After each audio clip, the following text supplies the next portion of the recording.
Hello ഫ്ലൈവീലേഴ്സ്, കണ്ടില്ലേ മനോഹരമാണിത്. മഞ്ഞിങ്ങനെ വീണുകൊണ്ടിരിക്കുക. Winter ഇവിടെ start ചെയ്ത് സൗത്ത് ആഫ്രിക്കയിൽ. ഞാൻ ഇവിടെ വന്നിട്ടുള്ളത് 2 കാറിൻ്റെ ടെസ്റ്റ് ഡ്രൈവിനായിട്ടും കുറച്ച് ഫാക്ടറി വിസിറ്റിനാണ്. ഹ്യുണ്ടായിൻ്റെ കൂടെ വന്നിരിക്കുക. ഹ്യുണ്ടായുടെ ഏറ്റവും പുതിയ SUV ആയിട്ടുള്ള സാന്റഫെ ആണ് ഇന്ന് ഡ്രൈവ് ചെയ്യുന്നത്. ഇതിൻ്റെ പുറമെ ഒരു കാർ കൂടെ ഉണ്ട്, അത് Ioniq 5N ആണ്. അത് നമുക്ക് അടുത്ത എപ്പിസോഡിൽ കാണാം. എന്തായാലും ഇന്നലായിരുന്നു ആ വണ്ടിയും ഷൂട്ട് ചെയ്ത്. അപ്പോൾ മഞ്ഞോ ഒന്നും ഉണ്ടായിരുന്നു, പക്ഷേ നല്ല തണുപ്പുണ്ടായിരുന്നു. ഇന്നിപ്പോൾ അത് മഞ്ഞ് വീഴാൻ തുടങ്ങി. ഇനി അങ്ങോട്ടേക്ക് ഇവിടെ വെള്ള കളറ് ആയിട്ട് മാറും എന്നാണ് പറഞ്ഞിട്ടുള്ളത്. എന്തായാലും ഭയങ്കര രസമുള്ളൊരു സമയമാണ്. അതേപോലെ തന്നെ ഭയങ്കര രസമുള്ളൊരു കാർ വേണത്. വളരെ ഡിഫറെൻ്റ് ആയിട്ടുള്ള ഡിസൈനെല്ലാം വന്നിട്ടുള്ള സാന്റഫെയാണ്. ഇതിപ്പം ഈ അടുത്താണ് ഗ്ലോബൽ പ്രീമിയർ നടന്നത്. ഗ്ലോബൽ ഡ്രൈവ് എന്ന് പറയുന്നത് ഇന്ത്യയിലേക്കുള്ളൊരു ഡ്രൈവാണ് ഇപ്പോൾ നടന്നത്. ഇന്ത്യയിൽ ഉടനെ വരും എന്ന് വെച്ചിട്ട് നിങ്ങളാരും കാത്തിരിക്കേണ്ട. എന്ന് വരുന്നുള്ള കമ്പനി പറഞ്ഞ, പക്ഷേ വരാൻ ചാൻസ് ഉള്ളൊരു വണ്ടിയാണ്. എന്തായാലും അടുത്ത വർഷം പോലും വരില്ല എന്നാണ് ഞാൻ മനസ്സിലാക്കിയില്ല. ഇവിടെ നിന്ന് സംസാരിക്കാൻ ഒരുപാട് പരിമിതി ഉണ്ട്. കാരണം ഒന്നാമത് ഞാൻ ഇത്രയും തണുപ്പ് പ്രതീക്ഷിക്കാവുന്ന ഗ്ലൗസ് വരെ എടുത്തില്ല, ചെവി മൂടിയിട്ടില്ല, നല്ല തണുപ്പുണ്ട്. എന്തായാലും വളരെ ഭംഗിയുള്ള വണ്ടിയുടെ ഡിസൈൻ നമുക്കൊന്ന് നോക്കാം. എങ്ങനെയാണ് സാന്റഫെ വന്നതും അതിൻ്റെ ഓവറോൾ നോക്കാം. എന്തായാലും welcome to flywheel.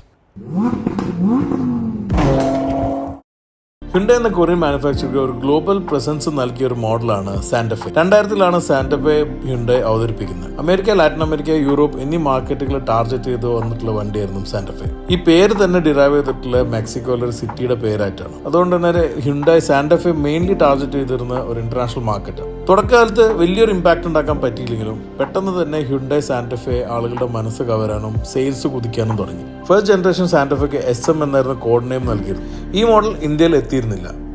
US and south American മാർക്കറ്റിൽ അത്യാവശ്യം പ്രസൻസ് ഉണ്ടാക്കാൻ ഈ ഒരു മോഡലിന് സാധിച്ചു. സെക്കൻഡ് ജനറേഷൻ ആയിട്ടുള്ള CM ഇന്ത്യയിൽ അവതരിപ്പിച്ചിരുന്ന ഒരു മോഡലായിരുന്നു. ഈ ഒരു ജനറേഷനോട് കൂടി സാന്റഫെയുടെ പോപ്പുലാരിറ്റി വളരെയധികം കൂടുകയും യൂറോപ്പ് പോലെ മാർക്കറ്റിൽ ഇത് പോപ്പുലറായി തുടങ്ങി. ഇങ്ങനെ തേർഡ് ജനറേഷൻ ആകുമ്പോഴേക്കും ഹ്യുണ്ടായ് അത്യാവശ്യം നല്ലൊരു അഴിച്ചുപണി നൽകി DM എന്നൊരു വേർഷനാണ് പിന്നീട് കൊണ്ടുവന്നിരുന്നത്. ഈ ഒരു തേർഡ് ജനറേഷനും ഇന്ത്യയിൽ എത്തിയിരുന്നു. അത്യാവശ്യം അന്നത്തെ കാലത്ത് ഒരു നല്ല ഡിസൈനായി മാറിയിരുന്ന ഒരു വണ്ടി കൂടിയായിരുന്നു ഈ സാന്റഫെ. എന്നാൽ ഫോർത്ത് ജനറേഷൻ നമ്മുടെ നാട്ടിൽ എത്തിയിരുന്നില്ല. TM എന്ന കോഡ് നെയിം വരുന്ന മോഡലാണത്. പക്ഷേ ഇത് ബാക്കിയുള്ള മാർക്കറ്റിലെല്ലാം അത്യാവശ്യം നല്ലൊരു സെയിൽസ് കാഴ്ചവെക്കുകയും സാന്റഫെയുടെ പോപ്പുലാരിറ്റി കൂടുകയും ചെയ്തു.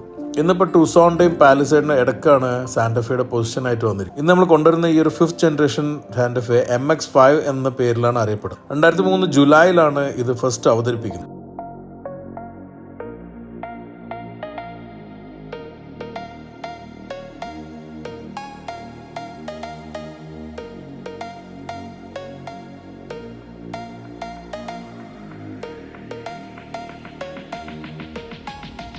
വളരെ ഡിഫറെൻ്റ് ആയിട്ടുള്ള ഒരു ഡിസൈൻ ഫോർമാറ്റാണ് സാന്റഫെക്ക് ഹ്യുണ്ടായ് നൽകിയിട്ടുള്ളത്. ഇന്നത്തെ ഒരു ഗ്ലോബൽ ട്രെൻഡ് ആയിട്ടുള്ള ഒരു ബോക്സി SUV ഡിസൈനാണ് ആക്ച്വലി ഇതിലുള്ളത്. ബോക്സി ആണെങ്കിൽ കൂടി നമ്മളെ ഞെട്ടിപ്പിക്കുന്ന രീതിയിൽ 0.29 ആണ് ഇതിൻ്റെ ഡ്രാഗ് കൊഫിഷ്യൻ. അതായത് അത്രയും എയറോഡൈനാമിക് ആയിട്ടുള്ളൊരു കേർവ്സും കാര്യമെല്ലാം കൊടുത്തു അണ്ടർ ബോഡി എല്ലാം കവർ ചെയ്തിട്ടാണ് ഈ വണ്ടി വന്നിട്ടുള്ളത്. ഈ ഒരു design either hate it or love it kind of design ആണ്. എന്നാൽ എനിക്ക് മനസ്സിലാക്കിയെന്ന് വെച്ചാൽ ഇത് കാണുന്നവർക്കെല്ലാം തന്നെ ഈ ഡിസൈൻ ഇഷ്ടപ്പെട്ട് തുടങ്ങുന്നുണ്ട്. മുമ്പത്തെക്കാളും വലുപ്പം കൂടിയിട്ടാണ് പുതിയ സാന്റഫെ വന്നിട്ടുള്ളത്. ഇന്നിപ്പം 4.83 metre length, 1.9 metre width, 2.81 metre wheel ബേസും 1.72 മീറ്റർ ഹൈറ്റും ആണ് വരുന്നത്. ബോഡി വെയിറ്റ് വരുന്ന 2.4 ടണ്ണുമാണ്. ഹ്യുണ്ടായുടെ പുതിയ ഒരു ഡിസൈൻ ഐഡന്റിറ്റി നമ്മൾ എക്സ്റ്ററിൽ കണ്ടിരുന്നു. ആ ഒരു ഐഡന്റിറ്റിയുടെ ഒരു വലിയ ഫോമാണ് ആക്ച്വലി സാന്റഫെക്ക് ഉള്ളത്. ഹ്യുണ്ടായുടെ H എന്ന ലോഗോ നമുക്ക് ഫ്രണ്ടിൽ ഡേ ടൈം റണ്ണിംഗ് ലൈറ്റ് ആയിട്ടും റിയറിൽ ടെയിൽ ലൈറ്റിലും കാണാം. ഈ 2 ലൈറ്റും ലൈറ്റ് ബാറോട് കൂടി കണക്ട് ചെയ്തിട്ടുണ്ട്. ഫ്രണ്ടിൽ ബോക്സി ഡിസൈനാണ് വന്നിരിക്കുന്നത്. ഈ ഒരു ഡേ ടൈം റണ്ണിംഗ് ലൈറ്റിനാണ് പ്രോമിനൻസ് നൽകിയിട്ടുള്ളത്.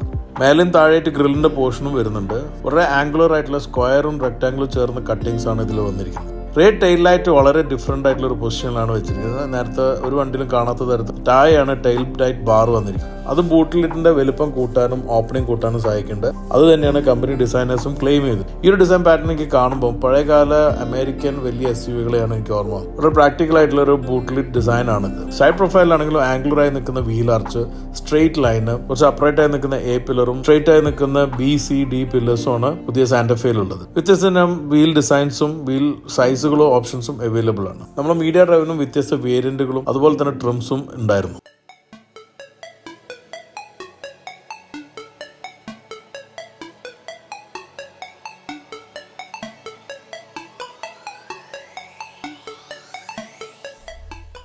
ഓക്കെ, നമുക്ക് ഓവറോൾ ഡിസൈൻ കണ്ടല്ലോ. പക്ഷേ ഇതിൽ ചില രസങ്ങളായിട്ടുള്ള കാര്യങ്ങളുണ്ട്. ഒന്ന് ഇതിൻ്റെ ഷേപ്പ് തന്നെയാണ്, ഫുൾ ബോക്സ് ആയിട്ടുള്ള ഷേപ്പാണ്. കുറേ കൂടെ ഒരു അമേരിക്കൻ പഴയ വണ്ടികളെ ഓർമ്മിപ്പിക്കുന്ന രീതി വാഗനറെല്ലാം പോലത്തെ ഒരു ഷേപ്പാണ് റിയറിലേക്ക് വന്നിട്ടുള്ളത്. ഡിസൈൻ്റെ എലമെൻറ്റ്സിൽ കുറേ ഹ്യുണ്ടായുടെ പുതിയ എലമെൻറ്റ്സ് കാണാം. അതിൽ നമുക്ക് H ആയിട്ടുള്ള LED ഫ്രണ്ടിലും റിയറിലും ഹെഡ്ലൈറ്റായിട്ടും ടെയിലൈറ്റെല്ലാം വന്നിട്ടുണ്ട്.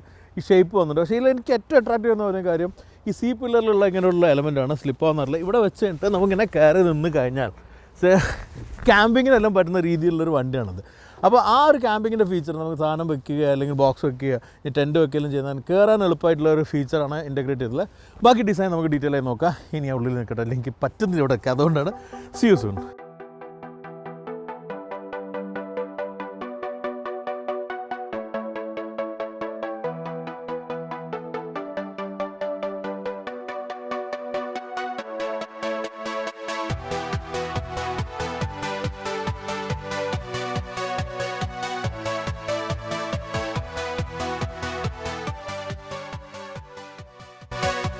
സോ സാന്റഫിൻ്റെ ഇൻറ്റീരിയറിലേക്ക് വരുമ്പോൾ ഇന്ന് വരെ ഞാൻ കണ്ട ഹ്യുണ്ടായിലെ ഏറ്റവും ബെസ്റ്റ് ഇൻറ്റീരിയർ എന്ന് വേണം പറയാൻ. ഹ്യുണ്ടായിൽ എന്ന് പറയുമ്പം ഏറ്റവും ടോപ്പ് എൻഡ് ആയിട്ടുള്ള ഇന്നത്തെ റേസ് ഗ്രാൻഡിയർ ഞാൻ പറയില്ലായിരുന്നു, ഞാൻ നമ്മൾ കണ്ടിട്ടില്ല. പക്ഷേ അല്ലാതെ പറഞ്ഞാൽ നാട്ടിലിറങ്ങി ഏത് വണ്ടി വെച്ച് നോക്കുകയാണെങ്കിലും അയോണിക് 5 അടക്കം നോക്കുകയാണെങ്കിലും അതിനേക്കാളും സുപ്പീരിയർ ആയിട്ടുള്ളൊരു ഇൻറ്റീരിയറാണ്. വളരെ പ്ലഷി ആയിട്ടുള്ള ലക്ഷറിയും പ്രാക്ടിക്കാലിറ്റിയും സ്പേസും എല്ലാം കൂടിയിട്ടുള്ളൊരു ഇൻറ്റീരിയറാണ്. കുറേ ഡിഫറെൻ്റ് ആയിട്ടുള്ള എലമെൻറ്റ്സ് ഉണ്ട്. യു വി റേസ് കട്ട് ചെയ്യുന്ന എലമെൻറ്റ്, 2 ചാർജിങ് ഓപ്ഷൻസ് ഫ്രണ്ടിൽ തന്നെ, അതും ഇൻഡക്ഷൻ ചാർജിങ്, ഈ സീറ്റിങ്ങും ഹീറ്റിംഗ് കൂളിംഗ്, അങ്ങനെ ഒരുപാട് ഫീച്ചേഴ്സ് വരുന്നു. പാനോറമിക് റൂഫ് വരുന്നുണ്ട്. ഇത് വരുന്ന 2 സീറ്റിംഗ് ഓപ്ഷനില്ല, ഒന്ന് 5ഉം ഒന്ന് 7ഉം ആയിട്ടാണ്. ഇപ്പോൾ നമ്മൾ ഓടിക്കുന്ന 5 സീറ്റ് ഓപ്ഷനാണ്, 2 റോ സീറ്റുകളും മറ്റ് 3 റോ സീറ്റും കൂടെ വരും. എന്തായാലും നമുക്ക് ഇൻറ്റീരിയറിലുള്ള ഡീറ്റെയിൽ നോക്കാം. നമുക്ക് എല്ലാവിധ പരിമിതികളാണ് ഇന്ന് ഷൂട്ട് ചെയ്തിട്ടുള്ളത്. രാവിലെ വന്ന ബാച്ച് ഹാപ്പി ആയിരുന്നു, ഒരിക്കലും ഷൂട്ട് ചെയ്യുന്നത്. നമ്മൾ ഉച്ചൻ്റെ ശേഷം ഫുള്ളൊരു പെട്ട് ഇതുപോലെ മഞ്ഞ് പെയ്യാൻ തുടങ്ങിയിട്ടുണ്ട്. അപ്പോൾ അതെല്ലാം ബാക്കി നമുക്ക് വോയിസ് ഓവറിൽ നോക്കാം. അത് കഴിഞ്ഞിട്ട് ഡ്രൈവ് എക്സ്പീരിയൻസ്.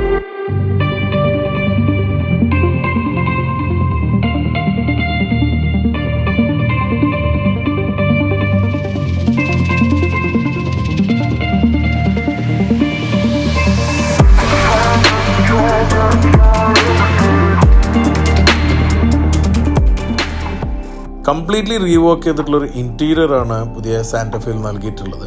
ഇത് മുമ്പത്തുള്ള ഏത് സാന്റഫിനേക്കാളും ഏറ്റവും സ്പേഷ്യസ് ആയിട്ടുള്ള സാന്റഫയും കൂടിയാണത്. മുമ്പത്തേക്കാളും കൂടിയിട്ടുള്ള leg room, head room, shoulder room, അതുപോലെ തന്നെ 3 റോ സീറ്റുകളും സാന്റഫയിൽ വരുന്നുണ്ട്. പുതിയ ഇൻറ്റീരിയറിൻ്റെ ഡിസൈനും ക്വാളിറ്റിനെ കുറിച്ച് പറയുകയാണെങ്കിൽ ഞാൻ ഇന്ന് വരെ കണ്ട ഹ്യുണ്ടായി കാസിൽ ഏറ്റവും ബെസ്റ്റ് ആയിട്ടാണ് എനിക്ക് തോന്നിയിട്ടുള്ളത്. പുതിയ ഗ്രാൻഡ് ടൂർ മാത്രമാണ് ഇനി ഞാൻ അത് എക്സ്പീരിയൻസ് ചെയ്യുന്നത്. ബാക്കി എല്ലാ മോഡലും വെച്ച് നോക്കുമ്പോഴും ഏറ്റവും ടോപ്പ് എൻഡായി നിൽക്കുന്ന ഒരു ഡിസൈൻ ആൻഡ് ക്വാളിറ്റിയാണ് എനിക്ക് ഫീൽ ചെയ്തിട്ടുള്ളത്. ഇതിൽ മുഖ്യ ആകർഷണമായി നിൽക്കുന്ന ഡാഷ്ബോർഡ് ഡിസൈനാണ്. ഒരു ഫ്ലോട്ടിംഗ് ആയി നിൽക്കുന്ന പാനോറമിക് കർവ് ഡിസ്പ്ലേ ആണ് ഇതിലുള്ള. 12.3 ഇഞ്ചിന്റെ 2 സ്ക്രീൻ വരുന്നത്. ഇത് ഫുൾ ടച്ച് ഫംഗ്ഷനും ഹ്യുണ്ടായുടെ ഏറ്റവും ലേറ്റസ്റ്റ് ഇൻഫോർടൈൻമെന്റ് സിസ്റ്റമാണ് വരുന്നത്. ഗിയർ ലിവറിന്റെ പൊസിഷൻ നമ്മൾ പല പ്രീമിയം കാറിൽ കണ്ട തരത്തിൽ സ്റ്റിയറിംഗ് കോളത്തിലേക്ക് മാറിയിട്ടുണ്ട്.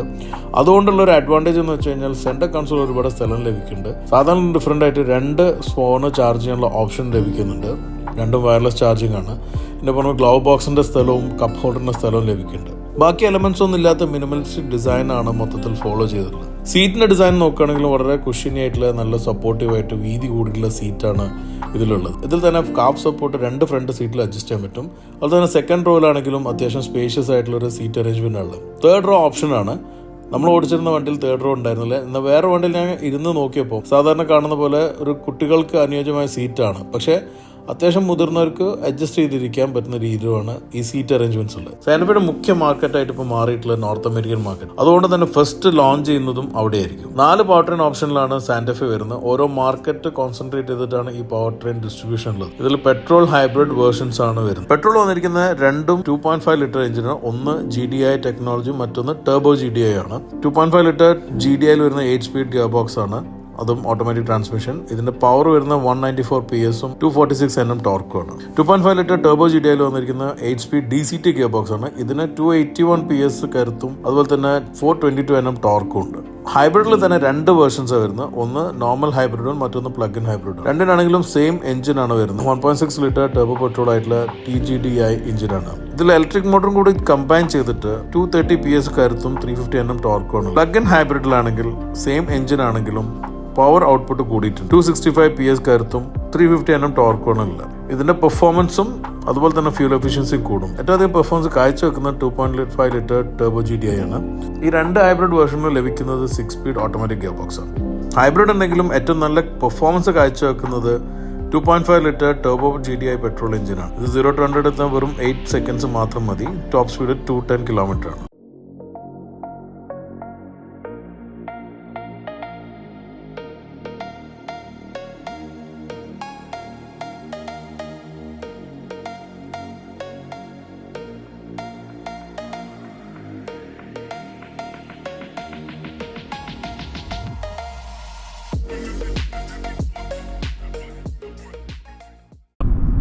ഫ്രണ്ട്സ്, ഈ ഒരു സിറ്റുവേഷനിൽ നമ്മൾ ഡ്രൈവ് ചെയ്യുമ്പോൾ ശ്രദ്ധിക്കേണ്ട കുറച്ച് കാര്യമുണ്ട്. നല്ല മഞ്ഞ് പെയ്യുന്നുണ്ട്. ഇത് ഫസ്റ്റ് മഞ്ഞാണ്. അപ്പോൾ റോഡ് നമ്മൾ മഴത്തുള്ള പോലെ തന്നെ സ്ലിപ്പറി ആയിരിക്കും. അതുപോലെ തന്നെ ഫസ്റ്റ് മഞ്ഞിൻ്റെ ഒരു സ്ലിപ്പറും, അതുപോലെ തന്നെ ഈ പറഞ്ഞ പോലെ റോഡിലുള്ള അഴുക്കും, അതുപോലെ തന്നെ ഓയിലെല്ലാം കൂടിയിട്ടുള്ള ഒരു സിറ്റുവേഷൻ ഉണ്ടാവും. അപ്പോൾ വളരെയധികം ശ്രദ്ധിക്കണം. ഇപ്പം നമ്മൾ ഓടിക്കുന്ന 2 വീലർ വണ്ടിയും കൂടെ ആയതുകൊണ്ട് നമുക്ക് അത്തരത്തിലുള്ള ചാലഞ്ചസ് റിസ്ക്കും കൂടുതലാണ്. നേരത്തെ നമ്മൾ ഉണ്ടായിരുന്ന സ്ഥലത്ത് നിന്ന് വരുമ്പം ചുരം ഇറങ്ങി വരുമായിരുന്നു. അപ്പോൾ ഫുള്ള് മഞ്ഞായിരുന്നു. ശരിക്കും വണ്ടിൻ്റെ ടയർ ഗ്രിപ്പിന് വേണ്ടിയിട്ട് സ്ട്രഗിൾ ചെയ്യുന്നുണ്ട്. ബേസിക്കലി എല്ലാ ഇലക്ട്രോണിക്സ് വെച്ച് ഗ്രിപ്പ് ചെയ്യുന്നുണ്ട്. എന്നാലും നമ്മൾ ചെറിയ മിസ്റ്റേക്ക് ഉണ്ടായാലും ചെറിയപ്പം വണ്ടി കൺട്രോൾ പോകാനുള്ള ചാൻസ് ഉണ്ട്. രണ്ടാമതൊരു കാര്യം പറഞ്ഞാൽ, ഇങ്ങനത്തെ ഒരു ഡ്രൈവിന് വരുമ്പോൾ, പ്രത്യേകിച്ച് മീഡിയ ഡ്രൈവിനുള്ള വരുമ്പോൾ നമ്മൾ ഷെയറിങ് വണ്ടിയിലാണെങ്കിൽ നമുക്ക് ഒരുപാടൊന്നും ഷൂട്ട് ചെയ്യാൻ ചാൻസ് കിട്ടില്ല. നമ്മൾ മിക്കവാറും തന്നെ ഈ പറഞ്ഞ ലിമിറ്റഡ് ചാൻസസിൽ ഉണ്ടാവുന്നുണ്ടാവുക. നമുക്ക് ഇപ്പോൾ ആ പ്രതികൂലമായ ഒരു കാലാവസ്ഥ കൂടി ആകുമ്പം ഫുട്ടേജസ് നമുക്ക് എടുത്തു പോകും. പക്ഷേ നമ്മൾ എക്സ്പീരിയൻസുകൾ ഞാൻ ഷെയർ ചെയ്യാം. നമ്മളിപ്പോൾ ഒരുപാട് ഓടിച്ചു, രാവിലെ മുതൽ ഓടിക്കുന്നുണ്ട്. പക്ഷെ നമുക്ക് ഷൂട്ട് ചെയ്യാനുള്ള ക്രൂവിനെ ഉച്ചയ്ക്ക് ശേഷം നമുക്ക് കിട്ടിയത്. അപ്പോൾ ഞാനും നമ്മൾ ഷാപ്പൂർ ഉണ്ടോട്ടൊക്കെ നമ്മൾ രണ്ടുള്ള ഒരു വണ്ടി ഷെയർ ചെയ്തത്. അപ്പോൾ നമ്മൾ രണ്ടുപേരും ഷൂട്ടും ഈ സമയത്ത് തീരണം. ഇവിടെ ഇപ്പോൾ 4:30 ആയിട്ടുള്ളൂ. ഇപ്പം തന്നെ ഇരുടായി. എനിക്ക് തോന്നുന്നു 5 മണിക്ക് മുമ്പ്, സാധാരണ 5 മണിക്ക് 5:10 സൺസെറ്റ്. അതിൻ്റെ മുന്നേ തന്നെ ഇപ്പോൾ ഇരുടാവും ഈ ഒരു സിറ്റുവേഷനൊക്കെ ഉണ്ട്. ഇനി എക്സ്പീരിയൻസിനെ കുറിച്ച് പറയുകയാണെങ്കിൽ, നമ്മളിപ്പോൾ ഓടിക്കുന്നത് ഏറ്റവും ടോപ്പ് ഓഫ് ദി റേഞ്ച് അല്ല. ഇതിൽ വന്നിരിക്കുന്ന 1.6 TDIൻ്റെ ഹൈബ്രിഡ് മോഡലാണ്. പ്ലഗിനല്ല, ഹൈബ്രിഡ് മോഡൽ. അത് 180 PS ആണ് പവർ. ഞാൻ നേരത്തെ പറഞ്ഞ പോലെയുള്ള ഇതിൽ തന്നെ നമ്മളിപ്പോൾ 2 വീലർ വേർഷനാണ് ഓടിക്കുന്നത്. ഓരോ മാർക്കറ്റ് സ്പെസിഫിക് ആയിട്ടാണ് ചില പവർ ഡ്രൈവ് പോകുന്നത്. പിന്നെ 4 വീൽ ഡ്രൈവ് ആയിട്ടുള്ള ഓൾ വീൽ ഡ്രൈവ് വേർഷൻസും അവൈലബിൾ എല്ലാ കോൺഫിഗറേഷനിലും, എല്ലാ എഞ്ചിനിലും. പക്ഷേ ഈ പറഞ്ഞ പോലെ എല്ലാ മാർക്കറ്റിലേക്കും അത് എത്തിക്കൊള്ളുന്നില്ല. ഇന്ത്യയിൽ വരുവാണെങ്കിൽ, വരുന്ന കാര്യം ഇപ്പോഴും ഉറപ്പല്ല. എന്തായാലും 2024 ഉണ്ടാവില്ല എന്നുള്ള മനസ്സിലായി. 25-ലോ അതിന് ശേഷമോ വന്നേക്കാം എന്നേ പറയാൻ പറ്റുള്ളൂ. വരുമ്പോൾ തന്നെ എനിക്ക് തോന്നുന്നു ഒരു പ്രൈസ് ബ്രാക്കറ്റും ഒന്ന് ശരിക്കും ഒരു കൺഫ്യൂസിങ് ആണ്. കാരണം ഇത് സാന്റഫെ എന്ന് പറയുമ്പോൾ 2,000 മേലെ പ്ലേസ് ചെയ്യേണ്ട വണ്ടിയാണ്. അപ്പോൾ ആ സെഗ്മെന്റ് ഇന്ത്യയിൽ ഒന്ന് എക്സ്പ്ലോർ ചെയ്യണം. ശരിക്കും എക്സ്പ്ലോർ ചെയ്ത ഒരുപാട് പൊട്ടൻഷ്യൽ ഉള്ള ഒരു മാർക്കറ്റ് സെഗ്മെന്റുമാണ് ഒരു 50 ലക്ഷം രൂപ എന്നുള്ളത്.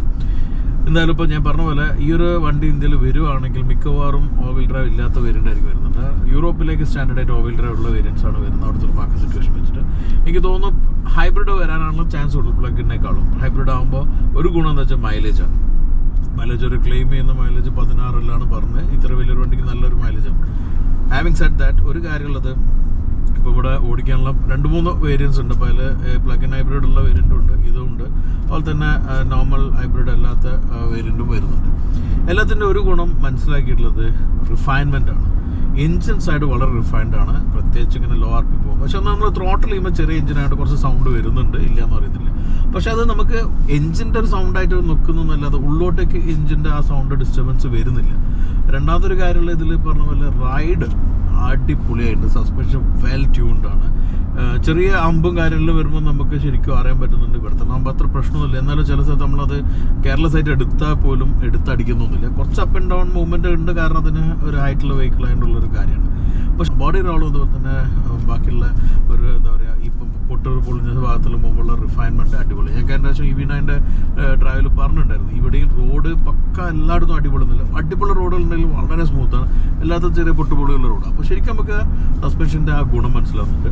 പിന്നെ ബോഡി റോളും കാര്യങ്ങളും വളരെ കുറവ്, പ്രത്യേകിച്ച് ഈ പറഞ്ഞ പോലെ നമുക്ക് ടേണും കാര്യങ്ങളും എടുക്കുമ്പോൾ. ഇപ്പോൾ നമ്മൾ സ്ലോലി പോകാൻ കാരണം പറഞ്ഞാൽ മഞ്ഞുള്ള 60 റേഞ്ചിലാണ്. എല്ലായിടത്തും നമുക്ക് പുഷ് ചെയ്യാൻ പറ്റില്ല.